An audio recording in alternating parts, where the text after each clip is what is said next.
Don't forget to like the video, share your thoughts in the comments, and subscribe to stay updated with our latest stories. I always remind myself of that little intro before I begin. It's a small routine, but for some reason, it helps me get my thoughts in order. But today, I'm not sure where to start. There's so much to unpack, so much to say, and it feels like the weight of it all might just spill over. I want to tell you about something that happened, something unexpected, something that changed everything. You might not believe it when you hear it, but I swear it's true. It all started with a knock on my door. I've lived in the same little neighborhood for years, decades, actually. The kind of place where everyone knows everyone, and you can always count on your neighbors for a smile, maybe a chat, and the occasional lending of a cup of sugar or an egg. I'm not the type to bother anyone, especially not someone I barely know. But sometimes life has a way of throwing you curveballs. This time, the ball came in the form of my neighbor, Ben. Now, Ben's not exactly someone I would have expected to play a big role in my life. He's a man of few words, around my age, a quiet type who keeps to himself most of the time. He's been living next door for a few years, and while we've exchanged pleasantries in passing, we've never really talked much beyond the basics. But that day, I was struggling more than I had been in a long time. You see, I'd been dealing with some health issues, not the kind you hear about often, but enough to make me feel fragile, to make me question everything I thought I knew about myself. It's a strange thing, getting older. You think you have it all figured out, and then one day, your body starts betraying you in ways you never imagined. I hadn't been out much lately. The fatigue was overwhelming, and the aches in my joints felt like they were getting worse every day. I remember sitting by the window, staring out at the garden, wondering if I would ever feel like my old self again. It wasn't just the physical exhaustion. It was the mental strain, too. I hadn't realized how much I'd been isolating myself, pulling away from friends and family, from the world. That's when it happened. The knock at the door. I had been sitting there in my worn-out chair, my eyes drifting in and out of focus when I heard it. I wasn't expecting anyone, so I hesitated. But then the knock came again, louder this time. I opened the door, and there stood Ben, his usual quiet demeanor softened by a slight smile.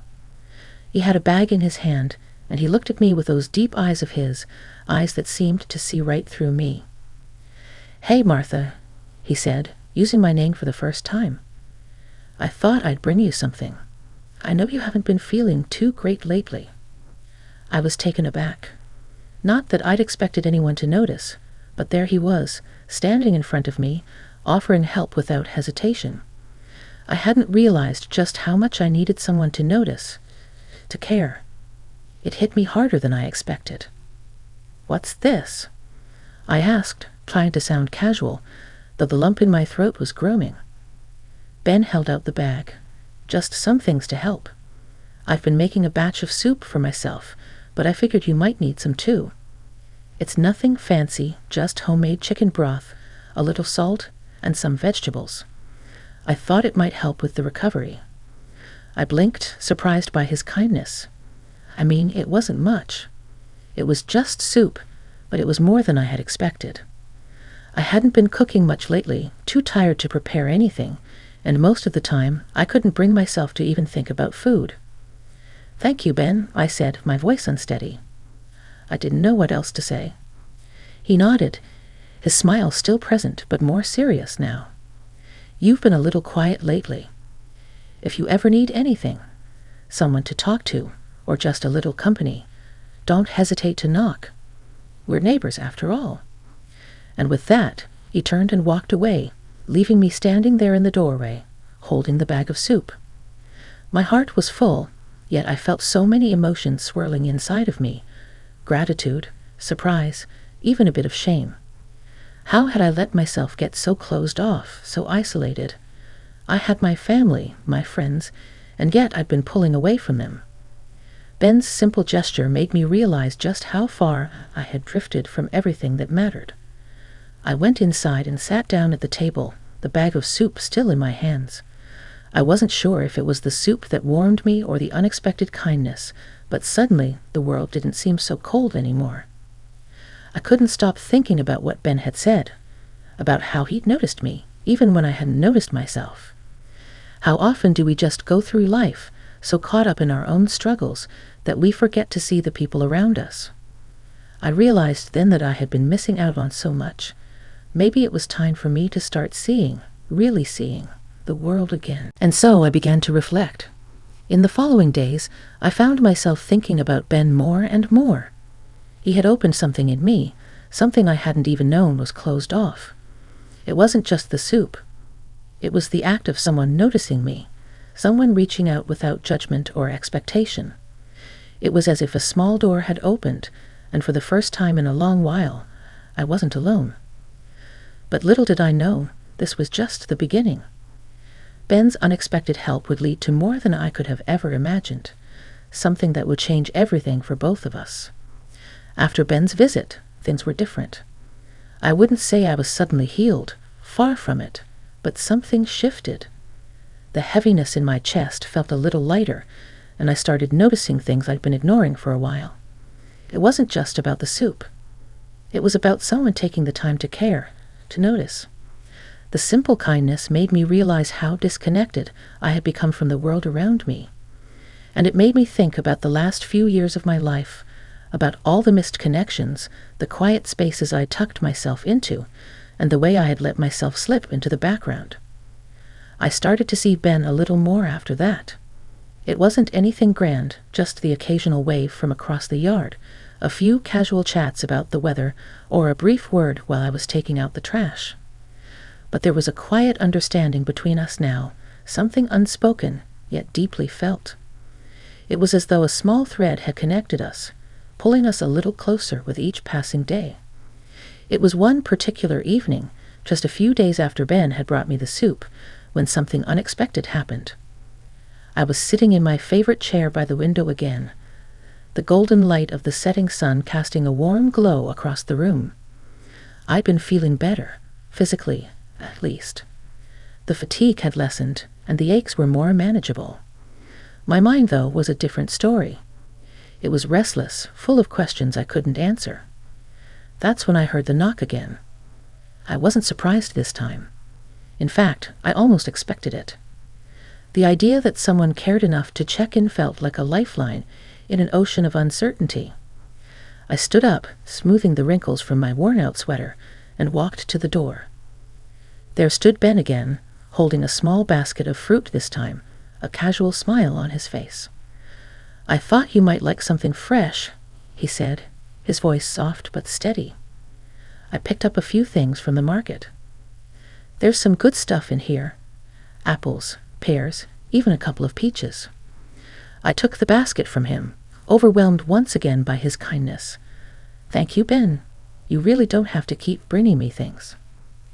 Ben shrugged, a humble smile tugging at the corners of his mouth. "I know, but I want to. I don't mind. You've been kind of quiet lately. I figured you might need something to cheer you up." I nodded, not knowing what to say. There was a comfort in his words, a softness that made me feel less alone, like I wasn't invisible anymore. But then, as I stood there holding the basket of fruit, something in Ben's expression changed. His eyes grew a little more serious, his posture a little more rigid.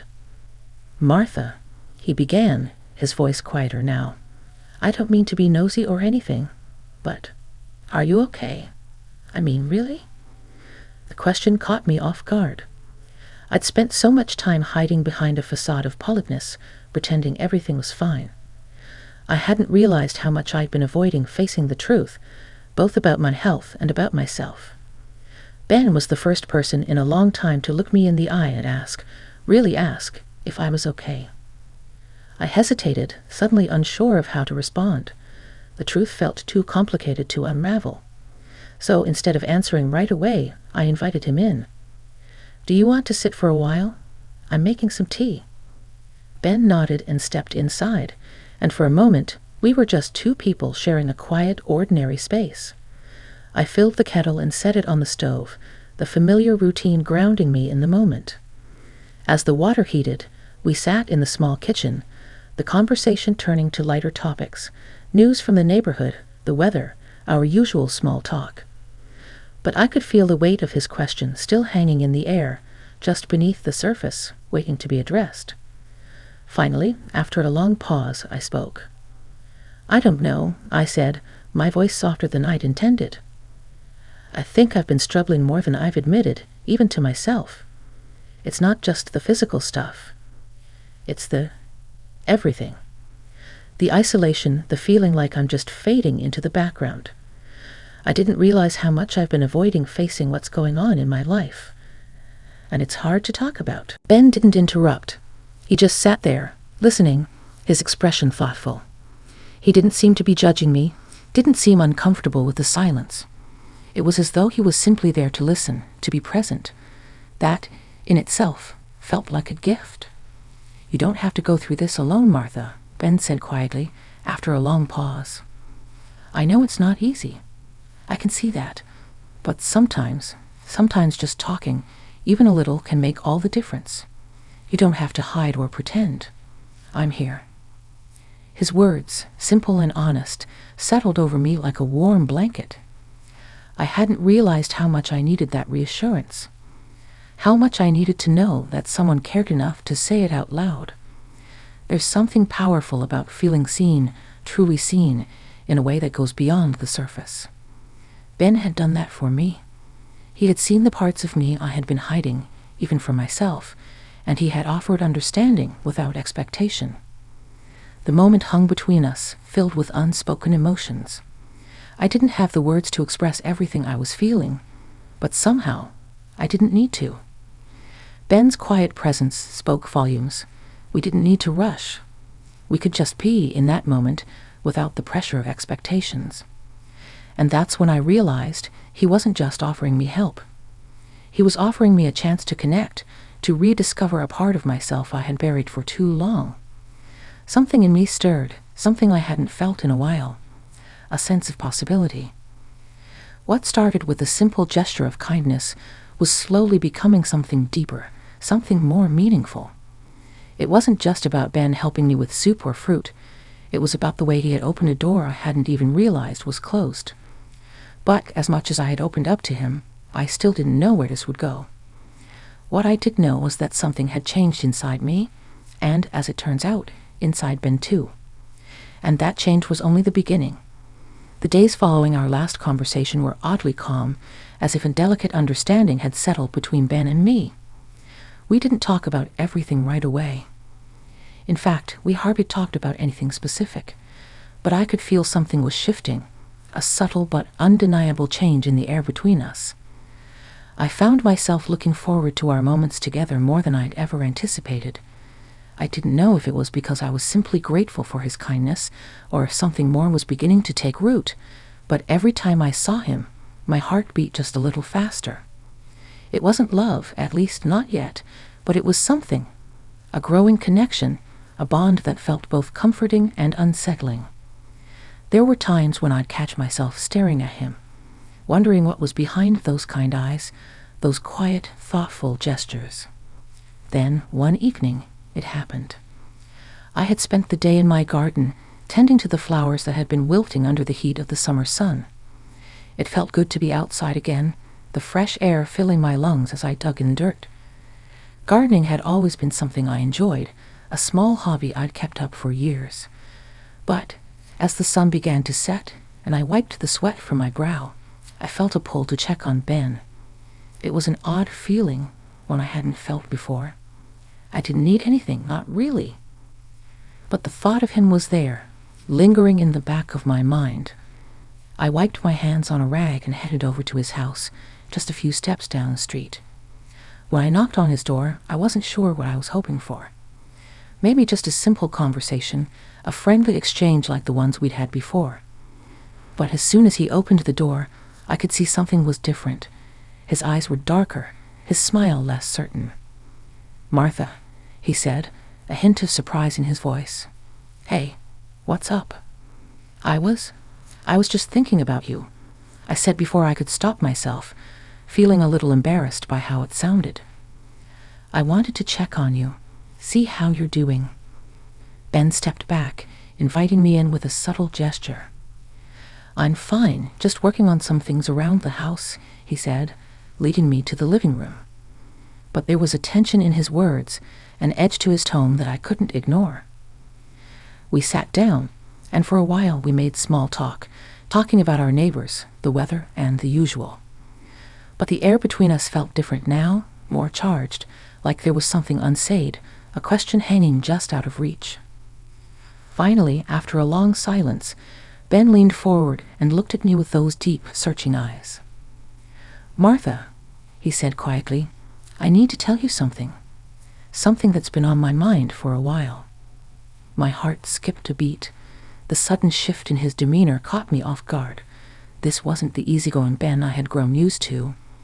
This was someone who had something serious to say. "I've been thinking about us, about the way things have been," he continued, his voice steady but filled with a quiet intensity. "And I can't help but feel that there's something more between us. I know we've only known each other for a little while, but I don't want to ignore what's happening here. I think there's a connection between us that goes beyond just helping each other out." I sat there, frozen for a moment. His words felt like a punch to the gut, but not in a bad way. It was like the truth was rushing to the surface, and suddenly everything that had been swirling around in my mind made sense. My heart was racing, my thoughts jumbled, unsure of where to go from here. Ben was laying it all out, and now I had to decide how to respond. "I never expected this," I said, my voice barely above a whisper. "I mean, I wasn't looking for anything like this. I've been through so much.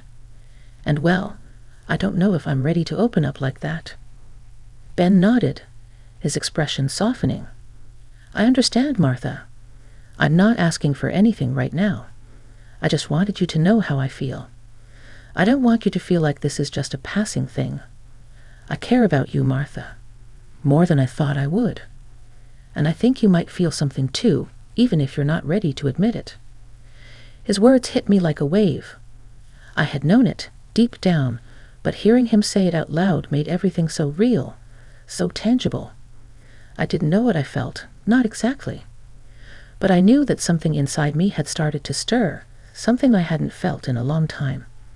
Maybe it was just the simple fact of being seen, of being understood. Or maybe it was something more, a connection that went beyond just the occasional visit or kind gesture. "I don't know what to say," I admitted, my voice trembling. "I never thought I'd be in this place with everything that's happened. But I care about you too, Ben. I do."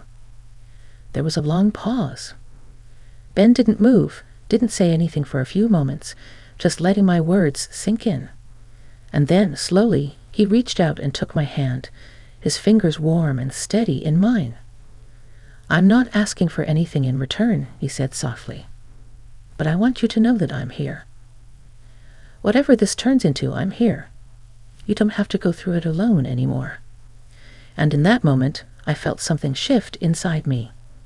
It wasn't love, not yet, but it was the beginning of something real, something deeper than I had imagined.